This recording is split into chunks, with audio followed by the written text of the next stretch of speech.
No, it's been a lot of fun out here in St. Joe's. You know, it's competition. I mean, we've been getting after it, offense and defense. Special teams are doing a great job. I think guys are hungry, and that breeds excellence. And I think that all that competition that we're doing every single day is doing that. Do you think this is the best team you've had with the Chiefs? I think we have a chance to be. I always think we have the talent. We have the talent to be the best team that we have, but you got to go out there and prove it. And until we prove it, I'm not going to say we're the best. But if we go out there and win that Super Bowl, then we can say we're the best one. Shut up, Brian.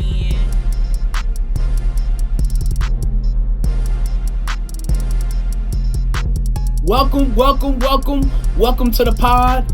Welcome to Brian's World. I am your host, your big homie, the ambassador of Kansas City, Brian B. Shynin. Shut up, Brian. And I'm so blessed and honored that you spending time with me on Brian's World. I promise I ain't gonna waste your time either.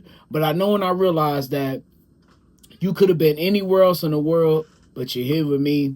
And make sure you rate, subscribe, and review all on Apple Podcasts, Spotify, and on YouTube at Foolish Club Media. Yeah, we got it all, man. Chiefs are here. It's football season. We got all the latest Chiefs podcasts and news and information that you need with all the podcasts at Foolish Club Media.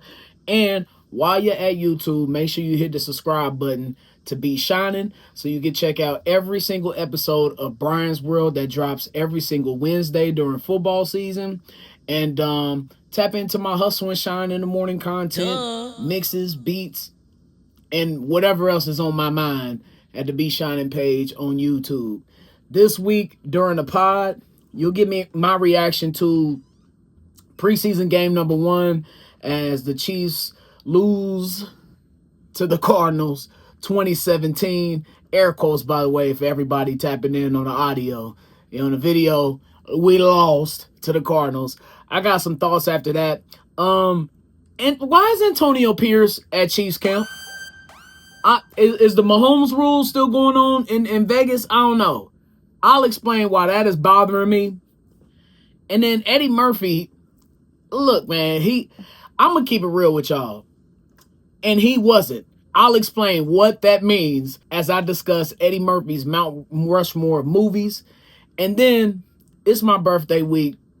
And I'll talk about my last days in my 30s, how I'm feeling, what I went through in this last decade, because it was a lot. Got a lot of thoughts about that as I head on towards my 40th birthday. August 18th, by the way, if anybody want to, send me a cash app, send me some gifts or whatever you want to do. 8/18/85 on mine, baby. When evaluating preseason games, you got to be very, very careful. Because you never know what the situations are. You never know if that's the offense that they're actually going to be playing. If that's the defense they actually going to be playing. There's so many variables when you're trying to evaluate how the team looks in preseason. But I will say, though, the things that I look for is functionality, moving the ball on first down, or getting first downs, I should say. And extending plays, making sure that you convert those third downs and actually scoring.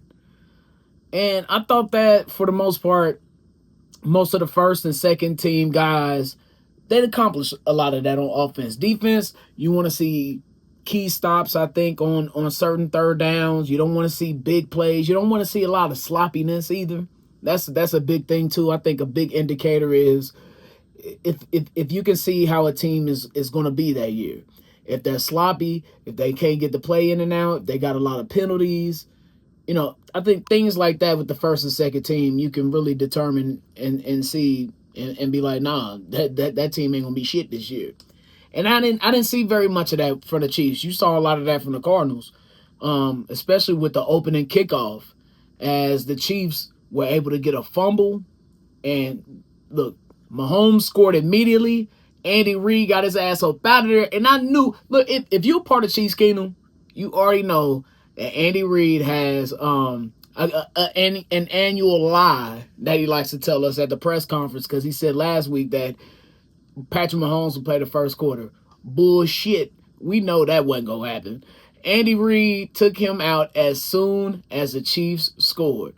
So, which of course you should do. And which leads me to my next point. Is the wide receiver room now a strength?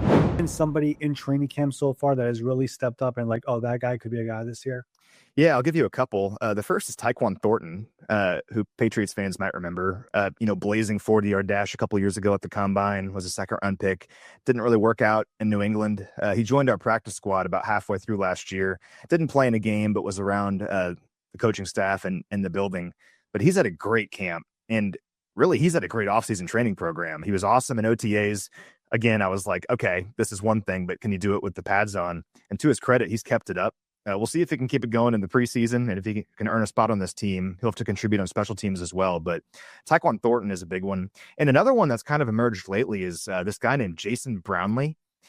Spent some time with the Jets a couple years ago. He looks awesome in camp. And again, it's training camp. Can you keep it going in the preseason? We'll find out. But he's been adding kind of a dynamic that we don't necessarily have, where he can just go up and get a 50-50 ball, like red zone fades, stuff like that. He's made like wow plays just about every day in camp, to the point where you have to take him seriously. So we'll see if he can keep it going in the preseason as well. I mean, because look, I'm going down the list of who the Chiefs are going to potentially keep, and I see 7 or 8 wide receivers, and I'm like, I don't see them letting these guys go.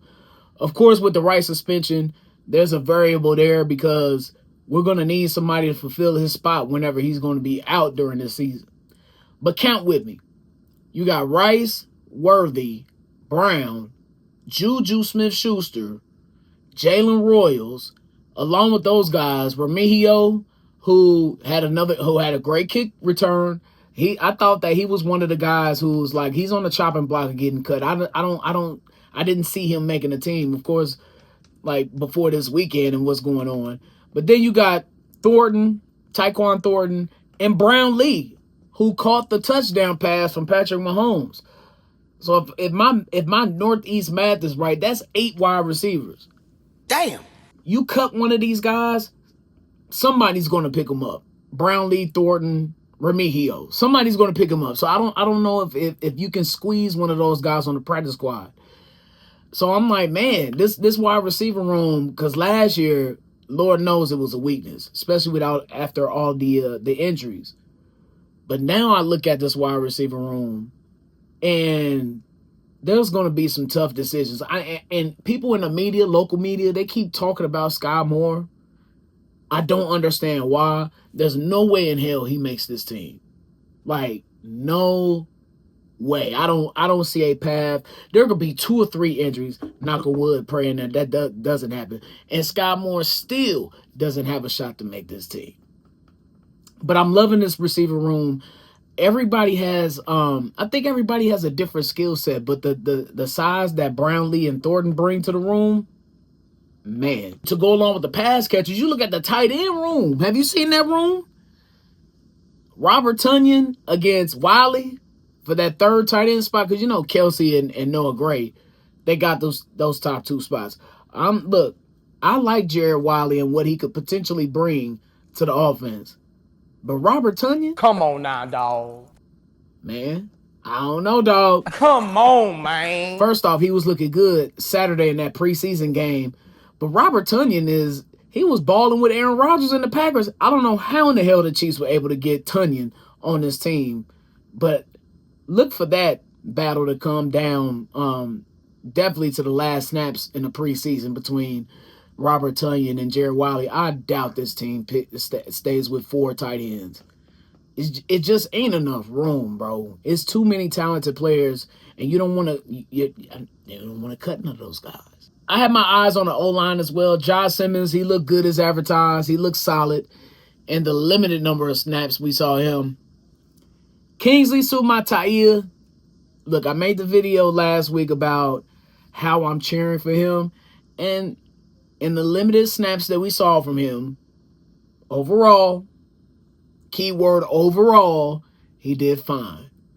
Now, there's this play that's floating around on Twitter and on the internet of Kingsley tripping over Creed Humphrey on the play, and he got sideswiped by a guy. I mean, he got shoe fly, don't bother me. Like, and that is concerning to me a little bit. I'm still cheering for him, and I still want him to get this left guard spot, which I think he has, but I want him to excel. Because if he's good, it changes the entire scope of the offense, let alone the offensive line. You never want to see your offensive line get lifted off his feet at any time during the game, especially in pass pro where the throw is rushed. And that's the fear you have with that O-line and how easy it could be to attack Patrick Mahomes and the Chiefs. That is what we saw in the Super Bowl.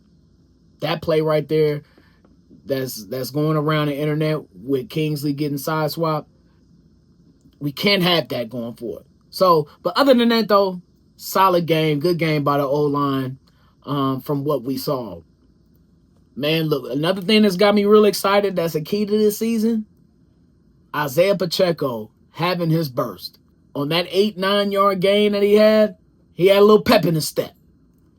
So another good indicator, and Andy Reid took him right on out of the game, which very happy about. But explosiveness looks to be back from Pacheco, and it's hard to come back from the type of injury he had, which I think was like a broken ankle or something like that in the middle of the season. You're trying to come back that same season, you're probably not going to be the exact same player you were before. So look, he's had time to heal, he's had time to chill. And it's damn near a contract year coming up for Pacheco, 22, 23, 24. This might be the contract year for him. So, it's no coincidence that the Chiefs drafted Bashar Smith in the 7th round this past year in the draft. Another thing that concerns me about this team is the defensive back depth. It started to become an issue, especially after the injury to Deion Bush with the Achilles injury. And if you saw some of the game, you saw number 13, Nazeeh Johnson, with the same play that he had last year. He was one of the worst defensive backs on the team because he constantly either A, got burnt, got routed, or it was a penalty. And it was the same story that happened against the Cardinals. Matter of fact, we know that Nazeeh Johnson ain't it, but Chris Roland Wallace, he might be. But I would like to see somebody else in that number 13 jersey and not Nazeeh Johnson. I think he's a prime candidate to get cut. Hopefully he is. Looking at the defensive backfield, though, the Chiefs have to go sign somebody. They have to go get somebody off the street. I think the corners are solid.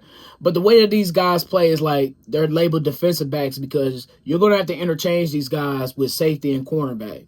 And number one candidate is Chamari Connor. He has to step his play up this year tremendously. We cannot rely on Trent McDuffie to cover every single receiver that's on the field. And I thought that Chamari Connor was going to be a player that was going to break out last year. He couldn't fulfill that role that Spags needed him to, which is to me that the guy coming off the edge that's blitzing on certain downs, the guy that's staying in the box. And that was played a little bit by Justin Reed too. But speaking of him, I don't think the Chiefs are going to be missing Justin Reed at all. Because Jaden Hicks, you saw a little bit of his brilliance as he was able to get an interception. But still, the defensive back depth is starting to be a concern. You hate losing Deion Bush back there. One other thing that I noticed about how football will actually be played this year is that, and I love this because a lot of people, especially casual football fans, they like to skip over special teams. But it's going to be an even bigger part of football this year with the new kick rules. And the number one thing I noticed with the kick rules is that kickers, we used to depend on them to like just boom the hell out of the ball on these kickoffs. Well, now all these damn kickers can kick 70-yard field goals, and it's really no point. You got to add some strategy into it. And so I'm seeing the kickers now aiming the kickoff and aiming that ball, because if you kick the ball in the end zone, of course, now you get it at the 35.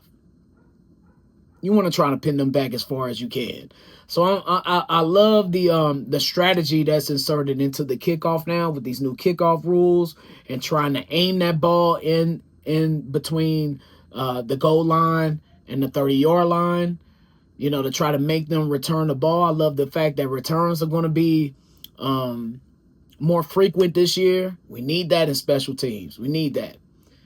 And Matt Ariza, golly, the Chiefs done found another punter. Of course, we saw him last year do his thing, but now he's adding a coffin corner to his repertoire when it comes to punting, because we knew he could boom the hell out of the ball kicking. I think he had like a 70 or 80-yard punt last year or something like that. We knew he could boom it, but now he's starting to like aim those things in certain directions to where you could pin the team back with inside the 10, 20-yard line. You know, Dustin Colquitt, you know, we was used to him always pinning teams back, but if Ariza becomes what Colquitt was at those coffin corner punts, well, look, that's just another weapon for the Chiefs to use.